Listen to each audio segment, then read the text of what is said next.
Merhaba arkadaşlar, nasılsınız? Bugün sizlerle Plekhanov ve Narodnikler hakkında konuşacağız. Plekhanov, biliyorsunuz ki Rusya'daki Marksizmin Rusya'ya intikal edişinin önderlerinden birisi. Yani Rusya'ya Marksizmi getiren kişi. Böyle birisi önemli bir adam çünkü kendisi eskiden bir Narodnik ve Narodnik olduğu için Narodizme oldukça önemli eleştirileri olan ve buna karşılık yani onların anarşist teorilerine karşılık Marksizmi ortaya koyan önemli bir düşünür. Plekhanov bir narodnik olarak Cenevre'ye kaçtığında yani Çarlık hükümetinin baskısından oraya intikal ettiğinde e, orada Marksist fikir akımıyla karşılaşır ve bilimsel sosyalizmi benimser. Böyle olunca narodniklere karşı bir eleştiri cephesi başlatır. O ve arkadaşları Emeğin Kurtuluşu diye bir grup kurarlar ve bu grup Marksizmin temellerini Rusya'da atacak olan önemli çevirileri yapar. Narodniklerle mücadele ederken aynı zamanda Plekhanov önderliğinde birçok kişi yeni kitaplar yazmaya başlar ve bu fikir Rusya'ya intikal eder. Yani Rusya'nın içerisine sızıp filizlenmeye başlar.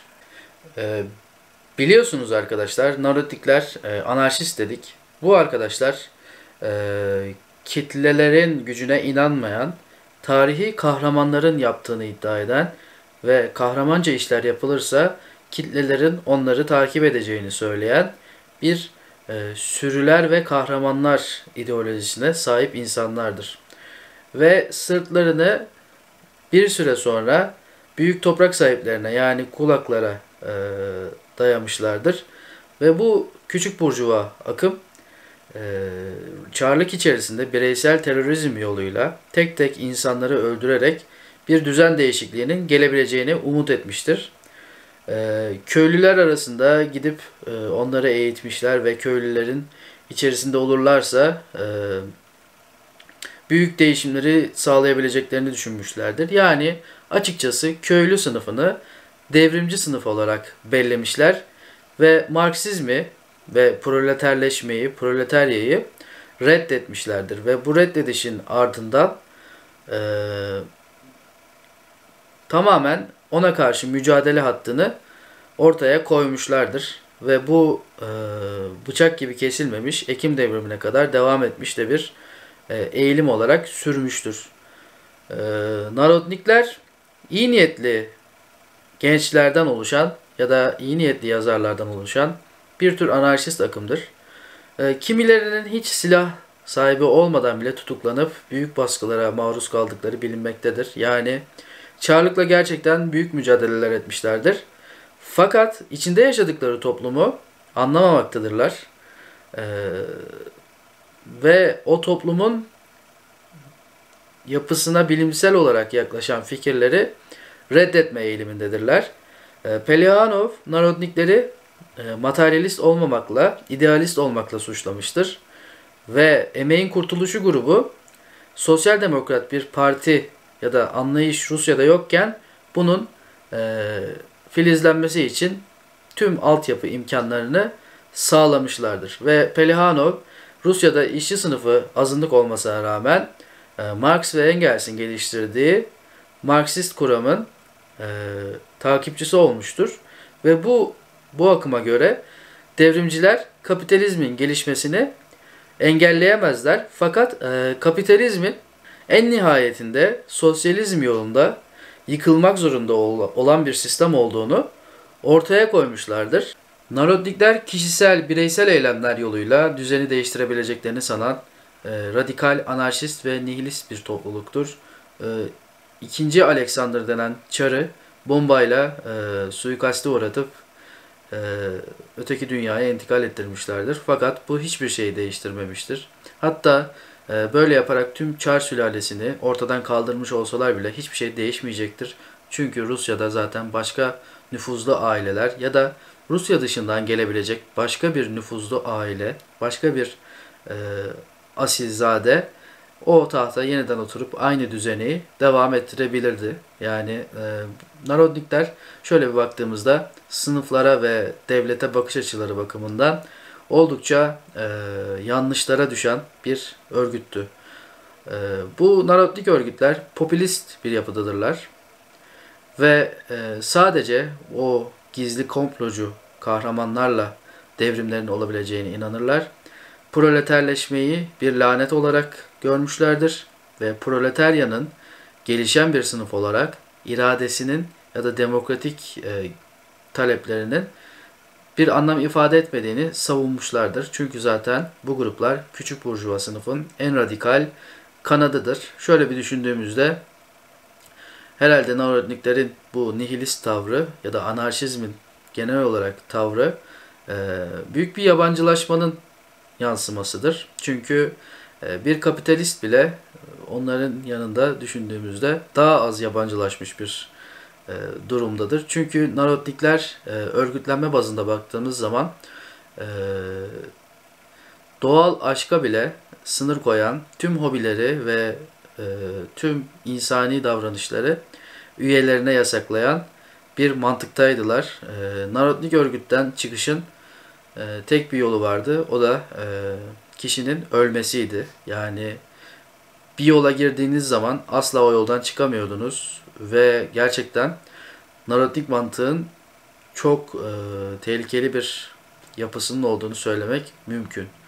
Aynı zamanda bu tarz örgütler, bu tarz komplo örgütleri gerçekten de siyasi polisin oyuncağı haline gelmeye çok müsaittirler. Zaten daha sonraki dönemlerde Çarlık ajanlarının bu tarz örgütlerin yani Narodnik örgütlerin içerisine sızıp gerçek devrimcileri diskalifiye ettirdiğini ve kendi ajanlarını resmen bu partileri yok etmek için kullandıklarını söylemek mümkün. Pelihanov eski bir Narodnik'ti ve Marksizme gerçekten iman etmiş bir isimdi. Rusya'daki Marksistlerin yetişmesinde çok önemli bir rol oynadı. Daha sonraları Menşevik hatta yer aldı ve köylülerin devrimci rolünü görmezden geldi. Zıttına bir Narodnikmiş gibi gelebilir kulağa şu an. Bana öyle geliyor çünkü. Bu hatayı da Lenin açtı ve Menşevik hatanın giderilmesinde büyük rol oynadı. Fakat Pelihanov gerçekten Rusya'daki Marksistlerin yetişmesini sağlamıştır. Önemli bir birikim sağlamıştır. Narodniklere karşı önemli bir fikir hattını yaratabilmiştir ve bilimsel sosyalizmi büyük ölçüde doğru bir biçimde savunmuştur. Ve Pelihanov olmasaydı belki de Bolşevikliğe giden yol da olmayacaktı. Yani Rusya'daki devrimcilerin Marksizmi benimsemesinde Pelihanov'un bu öncü rolü gerçekten önemlidir.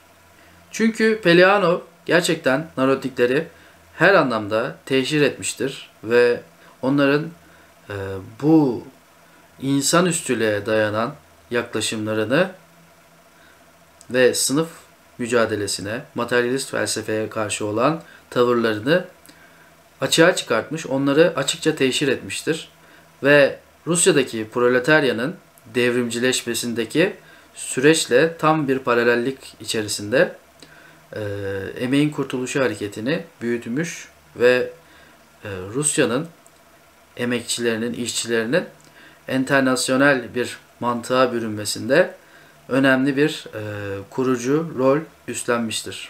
Şunu da eklemek gerekiyor ki Narodnikler köylü komünleri kurarak düzen değişikliğine gidilebileceğini savunmuşlardır.